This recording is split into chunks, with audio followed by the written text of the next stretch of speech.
to be telling us how we're going to be putting out a call to action so that we can make sure that, again, just like in 2016, we are going to protect our votes. Welcome to the show, Michael. Hi, good morning, Douglas. I want to tell people the story a little bit about how I got to know you.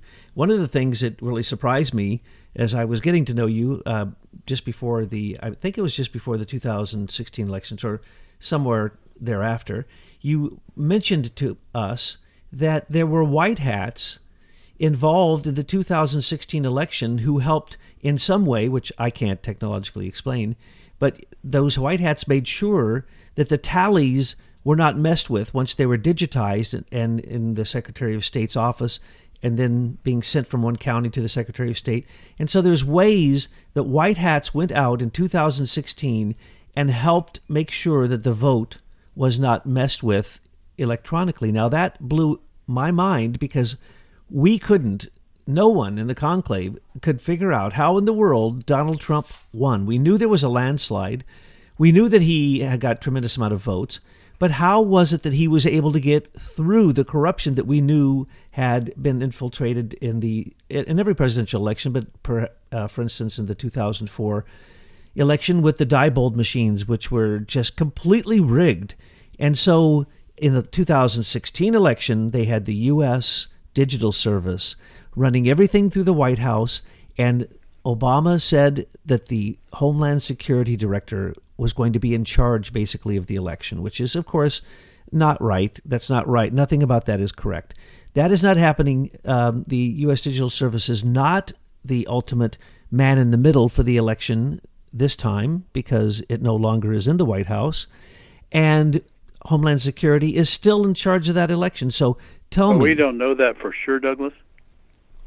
You mean the U.S. Digital Service? It could be still the driver. Well, anyway, we assume that it's we assume it's in the bunker, in the Obama bunker, which is very near the White House. And so we assume that they still have at least an ability to gather that information. We don't know whether they have the ability to manipulate it and change it. Now tell me, you're putting out a call to action with an article and this audio to say to people who understand these things what to do. Tell us, Michael. You're the ultimate white hat in terms of technology. Tell us what we can do to help secure this midterm election results. Well, thank you for that vote of confidence, but this effort is many network engineers have been looking at this issue for a long time. And so the technical solution for how we stop voter fraud first required that a group of engineers determine what the problem was and how it was being done. And this group of people, of which I am one, is pretty confident we know how man in the middle is done now, and as well as the other types of voter fraud like fraction magic with the Diebold machines. But the most concerning way of fixing elections at a strategic level is the man in the middle problem. And that man in the middle problem, stated very simply, is a situation where a third party is given access, usually buried very deep inside an IT and information technology contract for a state secretary of state. And that person is given access to the data stream that occurs between a county board of elections and the state election tabulator, which is a computer.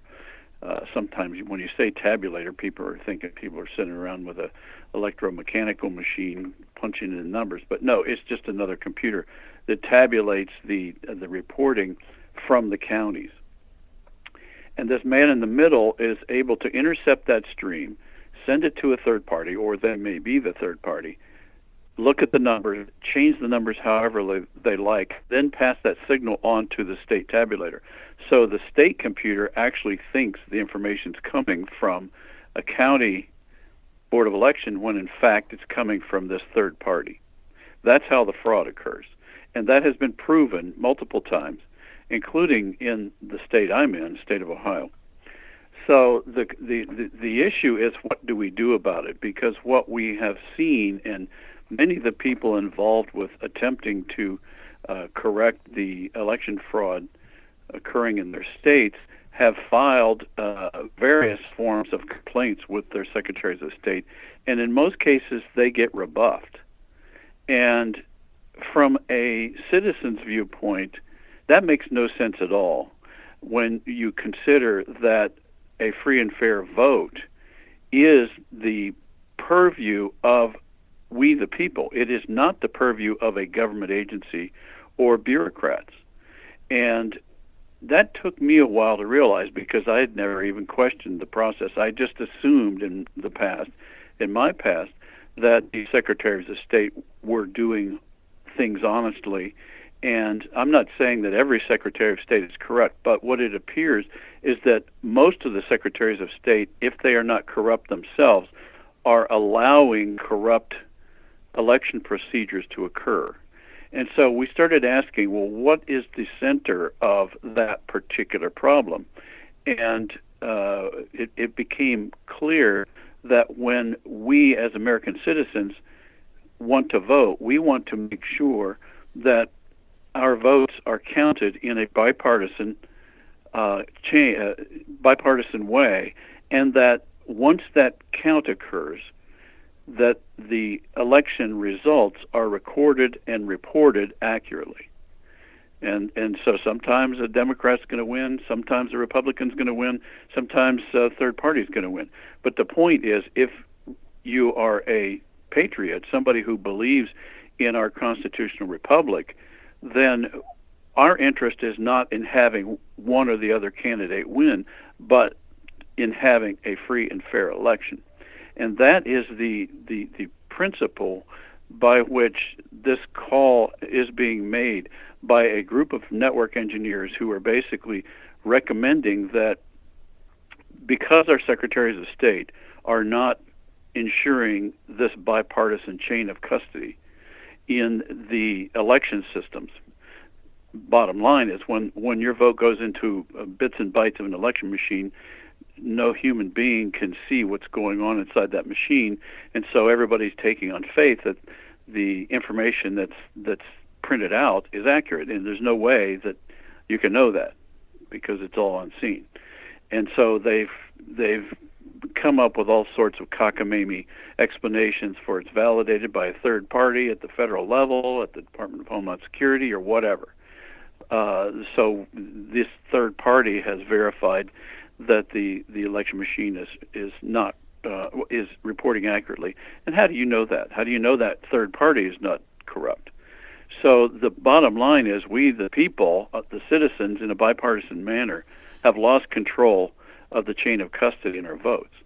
And so since that is, we're not going to paper ballots, the suggestion is being made that patriots who are network engineers specifically act on election night to prevent any access in the network, all legal, in a legal manner, to prevent third parties from getting access to the state election tabulator during the time the votes are counted. That is the bottom line, that we're calling white hats, American patriots, citizens who know how to deal with these issues, these security issues, in the internet, which is how most of these votes are being reported, would prevent third parties from getting access to our state tabulators. That's the basis of the call. And it worked last time, and it can work this time. And now that we have basically put out the word through the entire alternative media that these machines can be hacked, that a high school student with a telephone using a PC Anywhere 2.0 application can hack into one of these machines and change votes, when we know that there's a criminal, basically a mafia, criminal, illegal election, I don't even know what to call it, system. The Democrats say, we don't want borders. We allow criminals to come in. We allow criminals to vote. We have sanctuary cities, sanctuary states. Basically, all that is a criminal enterprise that allows criminals to vote for criminals who are telling the criminals that they're going to be supporting them and allowing them to continue. And so we know that we have dead people voting. We know that we have people crossing state lines. We know we have illegal aliens, 22 million in this country. So I suggest that at every single poll, that someone in a jacket that looks very official, very federal, with the letters ICE on it, stand at the poll. Or as Christopher Strunk said the other day, we need poll watchers.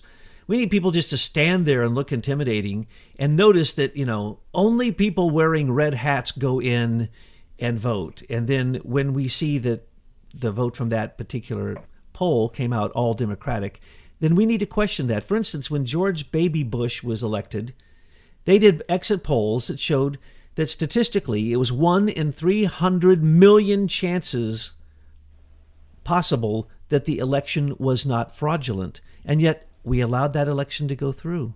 And that's that information is now verified. That was a fraudulent election. And when you mentioned the Democrats earlier, this problem is not unique to Democrats. This is occurring among all of these insiders who work to manipulate the results, both for and against Democrats and Republicans. And so what we're observing is that there is a cabal that is both Republicans and Democrats that essentially sit in a back room and decide from election to election who's going to win and who's going to lose. And then the election results, with the avid election result reporting that pushes these fake narratives down to our mainstream media, they essentially make our elections one big shadow play where the real results are being obtained behind the scenes, and they really don't care whether or not the votes themselves are accurate or not. They'll change the numbers in any way they want. That's what's so infuriating to me, that I've lived my whole life watching elections and realizing it's not free, it's not fair. They're all being manipulated, and they have been our entire lives. And as you say, it's bipartisan. For instance, you have Mitt Romney, who owns Hart Intercivic, that owns the voting machines in 17 states. I mean, if that isn't partisan, right, I don't know what could be. Isn't it magical that nobody has brought that issue up at the Secretaries of State level and done anything about it?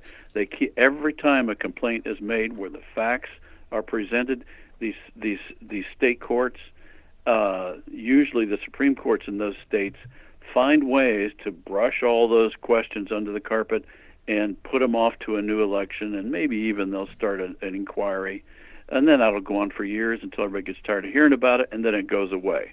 That's clearly what's going on here. And what these white hats can do is, it doesn't guarantee that the vote will be totally fair, but it will be fairer, and it will be more accurate in reporting what's going on at the counties. Exactly. And that's what we're trying to get at. We won't have a fair and honest vote until it is paper ballot, where you mark your thumb so that you only get to vote once, where you have an ID ahead of time, because you have to have an ID to get a job, folks. You have to prove that you're a citizen of the United States of America. So why wouldn't you have to do that to vote, with the most sacred right that a citizen has? And why wouldn't we protect that right? But what we're saying is, yes, the Republicans are also into manipulating the machines. And yes, they also use illegal aliens for cheap labor. And so what we're doing is we're watching corruption on both sides of the aisle, and then they act as if it's fine, it's bipartisan, because in some states, literally, Mitt Romney, a Republican, owns the machines. In another state, Democrats own the machines. In another state, the rogue CIA owns it. Well, George and Soros owns it. Mark Malik Brown owns the Smartmatic machines. He runs those, and he is a proven partner at a deep level, at the United Nations level, with George Soros. I mean, how much more corrupt can this be? And even when those pieces of information are presented in these state court cases against election fraud, they're ignored over and over and over again. Oh, yes. Just recently, last week, in one state, they pointed out the ES&S machines were making these horrible mistakes. And they said, oh, no, no, no, this is the operator or the person who's voting. They just need to understand the way the machine works. Well, the machine actually votes for someone else than who you vote for. And then that's supposed to be the person is supposed to be an IT expert to know that that machine just has a little glitch in it. So you know what they said? Oh, don't worry, these machines are fine. We had them they all were validated by the Department of Homeland Security in Washington, D.C. What's your problem? Move along. in 2009. Yes. They looked at those machines 9 years ago and they said they were fine. Why would they look at them again? They're not going to look at any of the machines. And they're not going to look at the fact that Jimmy Carter, with Lord Malik Brown in Venezuela, developed the software that runs all of these machines, Optech. And Optech can be manipulated, especially when they're sending the information out. When they open a line and they enter the internet, they're 100% vulnerable. And anyone can, in fact, manipulate them. And so what we're working with is a broken system. And what we did recently is James Miller wrote a writ of mandamus in the state of Washington, and then Christopher Strunk wrote one, which he gave to Chief Justice John Roberts on Friday, a writ of mandamus demanding that we have paper ballot backups, because right now 5 states don't have paper ballot backups. So if we wanted a presidential election to have a recount, we can't. We can't ever do it. Why? Because wait, Douglas. Wait, somebody hit a button on a machine, and the machine made a bunch of noise and printed out some numbers on a piece of paper. What's your problem? That's a free and fair vote. That's about what they did. That is just that is really you not got a far problem from with wrong. that? Well, when I watched What's this wrong with you? I watched a junior high school girl sit at one machine after the next at the DEF CON convention, and some of them in less than 2 minutes, machines she's never even seen before, totally hacked and changed the vote count, the tally count in that machine. Well, there is not an electronic programmer or software engineer worth his salt or her salt on this planet that would tell you in their heart of hearts that electronic voting is reliable. And they just can't do it. No, they can't. We also have in 2016 pictures, videos of people who, at the top level, the IT people who work at the Secretary of State. When the tally came in to the Secretary of State, the machine was put into the secure area. A person walks in, the top IT guy with his phone, obviously using PC Anywhere, walks over to the locked chamber that this machine is in, plays around on his phone a minute, and then walks out. He adjusted the tallies. Yep. That can happen anytime, anywhere, and not can. It is happening. There have been court cases where this stuff has been proven, so we're not talking theory here. So the question is, it's such a big problem, it's so widespread, the question is, what can be done to stop it? Well, clearly our secretaries of state have no will to stop it. It's clear now that we've been at this subject for so many years, and it's one that I didn't spend any time at all until about a year ago or 2 years ago on it. And it was more of a bunch of lawyers and politicians and bankers investing in this and that and the other companies and flipping those companies and reverse flipping those companies and sending them overseas and sending them back. So it totally obscured the ownership custody record of these machines. Well, now we've got, 6 to 10 key machines that are used in all of our states. And now that the secretaries of state have them, they're not letting them go. They're like a kid with a toy that they can't let go.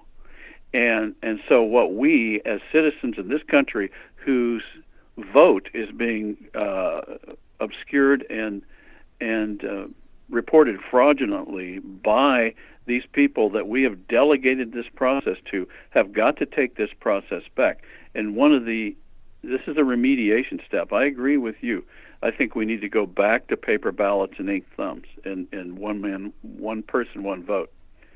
And we've got to take legal and lawful steps to stop this third-party changing of our votes after the county has, and now we're presuming the county is reporting it accurately, but we can't solve all these problems tomorrow. But this one we can solve tomorrow. All any electronic network engineer needs to do is look up the DNS numbers for their county board of election and look up the DNS number for their state election tabulator and do their magic in the public network, which is what they're all using to report these numbers, and prevent any third-party DNS accesses to the state tabulator other than our counties, and do that during the election. It'll guarantee or help guarantee the third-party man in the middle will be thwarted. And if they notice any intervention, they record it. That's it. Well, they don't know. They won't. They can block it. Block it, yeah. They can just block it, and they can record the DNS number it's coming from as evidence. But they can just block it so that person can't get in. And Yes. why should they be getting in? This is our most sacred act as American citizens. Yes. And We don't want third parties accessing our state election tabulator, period. It's our property to protect here, not the state's, not a bureaucrat. These bureaucrats have inbuilt biases. I mean, it's not their fault. They were hired and appointed by one party or the other, and they are not neutral parties. They are not our bipartisan chain of custody. We've let that go. We've got to take it back, and this is a good way or a good start. So the White Hats stop the interaction, and if Just they can stop the link. It's not interaction. It's just stop the link. stop the link, okay? And so Right. if it happens, can they record it so that they can turn those people in? Well, they can record it. I mean, yeah, but Okay. what's the point? Well, once this avid teleprompter control and the way, as you have said many times, the mainstream media is manipulated to get these candidates to capitulate within hours of the close of the polls. Having evidence of the crime means it's going to be in a lawsuit that's going to go on for, in the case of the one in Ohio, for 7 years. So it's pointless to depend on the courts to protect our vote. Wow. Period. That's quite an amazing thing to think that after all that was done in Ohio, that went nowhere. Went nowhere. Not a single person was prosecuted. Unbelievable. So what you're saying is just stop it dead in its track, which did happen with the 2016 election, and we are begging all the White Hats network managers to get out there and to do exactly what you just heard the other White Hats are doing. Legally and lawfully. Legally, lawfully. We're not suggesting anything that can't be done in the public networks. And we're also suggesting that everyone should be a poll watcher. And if you're watching a bus come across the state lines to come vote in your poll, turn them in. Call 911. Call whoever you have to. Call law enforcement. Call ICE. Call whoever you... If you're seeing irregularities in the election, Donald Trump, our president, has written an executive order saying we're supposed to turn them in. That's why Christopher Strunk wrote the writ of mandamus and turned it into the Supreme Court. And in that is the research that we're talking about here, OPTEC, how OPTEC works, how man of the middle works, how all of these corrupt machines work. And by the way, I would suggest that we could probably, I hadn't thought of this before, but if we simply took a tally of which states use which voting machines, I bet you that every blue state is owned by a blue person, and every red state owner of the machines is owned by a red person. I mean, I think that's probably going to be pretty clear. What the Washington State experience showed is that you don't need to have your machine in all of the counties. You only need to have them in the swing counties. Exactly. And so I'm suggesting... So you might have a minority of the actual really corrupt machines in all of your counties, but you have control of them in the counties where the votes are really determined. Which are usually large cities, which are sanctuary cities. Right. And so I would suggest that we can probably guess what machines have been placed where, and because we can predict what that machine is going to be inclined to give as a tally. But what we have seen with Trump was so unprecedented that places that were strictly blue turned red. this is incredible. We're seeing this happen all over the country now. And because the rule of law has come with a new sheriff in Washington, D.C., Donald Trump, it's a completely new day. During the 2016 election, it was completely rigged for Hillary. We've written about this so many times, and we've given you all the evidence in the U.S. Digital Service and the contracts that Hillary actually wrote and signed to have the template for winning be incorporated into the internet through Facebook and other social media. We have shown you the Russian collusion. We've named those people. We've shown you that everything that Robert Mueller said is complete nonsense. There was tremendous influence, foreign influence. The British influence through the Global Engagement Center produced those fake Russian ads. The Strategic Communications Laboratory that owns Cambridge Analytica had manipulated 44 elections before in America and helped the outcome of those before the 2016 election, and was massively involved in that.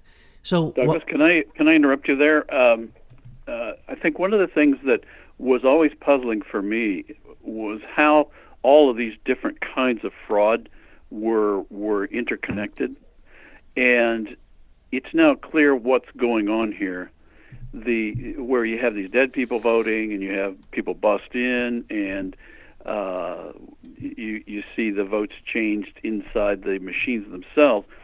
And the main purpose of all of these, what we call tactical frauds, and this engineer group has studied this intensely. These are called tactical frauds. What those are designed to do is keep the vote reporting close. They don't really care whether their candidate's winning all the way through the election night reporting. The man in the middle is going to guarantee in the end that the vote is flipped and their candidate wins, or they're going to try to get that. But if the vote spread is too high in a county, and that the real number, for example, is being reported all evening, then it's very difficult for the man in the middle to flip the vote in the end. So the reason they're announcing right now, before the election, that all of the contested vote results are close, they need that impression on the public in order to preserve the ability to flip the vote in the end with the man in the middle.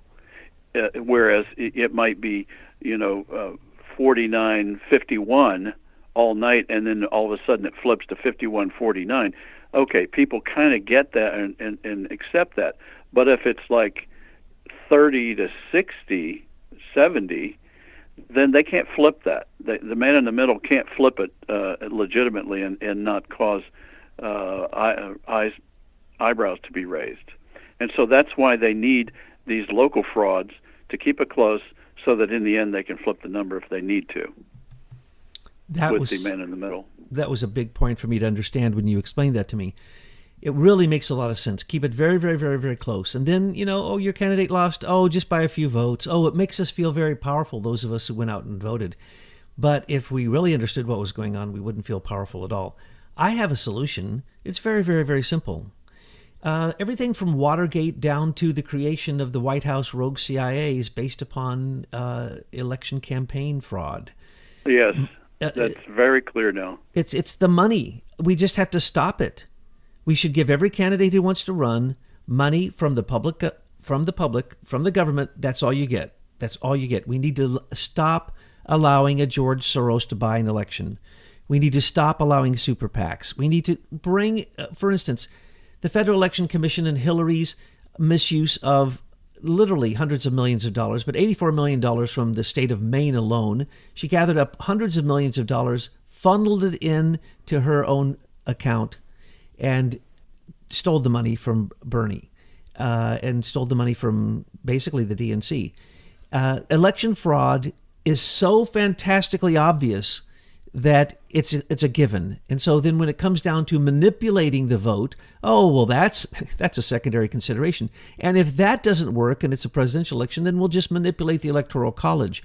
But what we saw is the votes with Trump were not as manipulated as before. The Electoral College that all said they were going to vote against him all voted the way they were supposed to. So things did move forward positively in 2016. So we are hoping that in this midterm election, which is so critical for Trump getting his agenda accomplished, we are asking that every white hat out there, every patriot, every Minuteman, every Minutewoman, every true patriot rise up for this election and not only vote and encourage others to vote, but be a poll setter and have that look on your face that says to somebody, are you really supposed to be here? Because you know what? We don't want them to be there unless they're supposed to be there. We want a true and free election. And it is our responsibility, we the people. It is not the responsibility of the federal government, the state government, no one else but us. And so, ahead of time. Right, and we're calling for the network engineers to be poll setters at the state tabulator. That's a good analogy. Oh, that's beautiful. That's exactly what we're doing. So, Michael, I just want to give you the final word on this, and I just want to thank the Patriots who have previously done this. Thank you for telling us about it, and thank you for spreading this word through all these engineers that know how to do these kind of things. And the rest of us, we're going to do whatever we can in whatever way we have as our capacities to make sure that our republic is restored and that the Second American Revolution is completed, Britain is kicked out of our country, and that we have free and open elections. Michael? Yeah, it's kind of amazing that this fraud, because it's so complicated, it's way beyond most people's experience to know what to do about it. And in the end, this network fraud, this network man-in-the-middle fraud can't be accomplished or can't be stopped by anybody but network engineers. And so that's what we're asking. This group of network engineers is asking every white hat, every person who believes in a free and fair election, to put a ring around their state election tabulators and prevent third-party access to those computers on election night, because nobody else has any business being in our state secretaries of state election systems other than our counties who are reporting. And that's really what we want to accomplish. Thank you, Michael. And thank you ahead of time to all those network managers, those white hats, those patriots, and everyone get out and vote and make sure that the red tsunami washes over that blue puddle of mud water that they call the Democratic Party. Amen. Well, Michael, with an update on the election results that are coming out of the mines, the gold nuggets that you're digging up, to tell us a little bit more about the way that the election rigging is working. Can you give us, shine up one of those nuggets and tell us what that newest find is about? Yeah, some of our researchers were just finishing up the draft of the document that is being published by this group, and they were given an example of how network engineers could identify how to detect if any sites on the internet were accessing a state's election computers from the county to the state. And they were just given an example of a Florida county in the county where Tallahassee, Florida is, their capital, which is where their Secretary of State's computer is also. So they started digging into the records, and lo and behold, they discover in looking up what's called the Domain Name Service Number, which is DNS number, and that's basically the street address for every computer on the internet. They discovered that the Secretary of State for Florida hosts their site out in California, which one has got to ask, are there no competent network engineers and computer engineers in Florida? Why would they be subcontracting the hosting of their most important election data in San Francisco, California? So then we look up and find that the site is registered to a company called Cloudflare. And this Cloudflare company is quite interesting when you look at their investors. And a quick look at Wikipedia. Let me read you what Wikipedia says about the history of Cloudflare. I'll read you the most recent funding round. The most recent funding round in December 2014, Cloudflare raised $110 million in a Series D round led by Fidelity Investments, with participation from Google Capital, Microsoft, Qualcomm, and Baidu. Now, there are other investors that are on this suspect list, but what can you tell me, Douglas, about these particular companies in relation to the deep state shadow government and the SES? They're one and the same. I mean, you might as well just say Highlands Group or In-Q-Tel or Exactly. DARPA, or, it's all the same group of people. It's not really a big group. There's plenty of space for them in just one FEMA camp if we just took that one technological cabal out. Yeah, it also includes New Enterprise Associates, Pelion Venture Partners, Venrock, Union Square Ventures, and Green Spring Associates. So here we have a company funded by known globalist enterprises managing the votes for the state of Florida. Do you think there's going to be a problem there? And managing it in Dianne Feinstein's California, probably. Pelosi's California? Exactly, in San Francisco.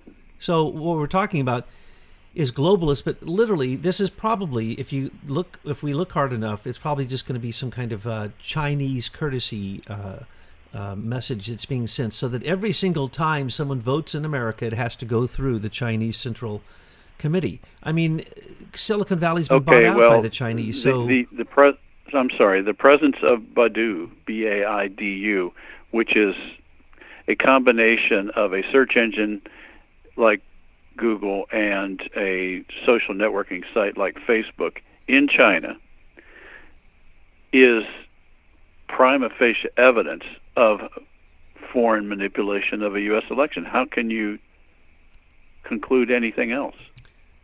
And as we know, the election often comes down to Florida. And so the very beautiful piece of gold nugget that you brought up here just shows that when they play this game that, everything is going to hang upon the very vote in Florida, and it's going to come down to literally a few thousand votes, and then the whole election is going to be, all determined by that. Well, that's because the Chinese must like it to be very, a close race, exactly as you pointed out earlier in this conversation. They get it really close, and then it's like a flip of a coin who really wins, because they're both really a uniparty, whether it's in the past or Republican, Democrat, same thing. So in Florida, the vote is fixed by Chinese globalists in Silicon Valley. Let me see if I got that right. By the way, let me add to that. One of their awards and recognitions that they identify on Wikipedia is this. In 2012, Cloudflare was recognized by the World Economic Forum as a technology pioneer. Now, doesn't that warm your heart? I'm just waiting to see the beautiful, young, cardboard cutout Silicon Valley warlord or war lady that is going to, represent this newest faction of the Chinese. It's the same old story. Matthew Prince. Oh, Matthew Lee Holloway, Prince. and Michelle Zatlin. Oh, very Prince. I like that. He's got a nice last name, so I'm sure he's fine. And so, therefore, I feel good as long as it's a young person who, brilliantly invented new technology. In 2009, by the way. Oh, okay. So probably right.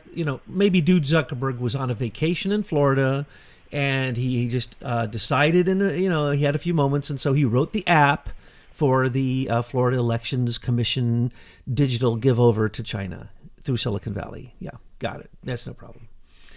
Basically, what you'd come to expect. A 2009 company's got 69 footnotes on Wikipedia. It's quite impressive. These guys are geniuses. I always love it when these young geniuses never did anything. They get a company, and then all the same big people invest in it, and then it gets an IPO, goes on the stock market, and they turn from millionaires into billionaires overnight. Same old story. By the way, it was founded in July 2009, which was exactly the time when Hillary was contracting with Facebook for the template for winning elections. so the timing is perfect. Well, And they have offices in San Francisco, London, Singapore, Champaign, Illinois, Austin, Texas, Boston, and Washington, D.C. and undoubtedly, the one in San Francisco is across the hall from Dianne Feinstein. I always call her the wrong name because, really, she's the Democrat from China, isn't she? I mean, she's the Democratic representative of the Central Committee of the Chinese Communist Party. But anyway, so basically, like with Hillary's, all 780,000 of her messages sent a courtesy copy of every one of them to China. So basically, we're probably going to find that no matter where you and your gnomes research, you're going to pull up these gold nuggets that show us that it goes back to what? Chinese intervention? Douglas, they say they are a security as a service. That's their motto. Doesn't that make you feel good? The left wing always has the right words to get the right emotion.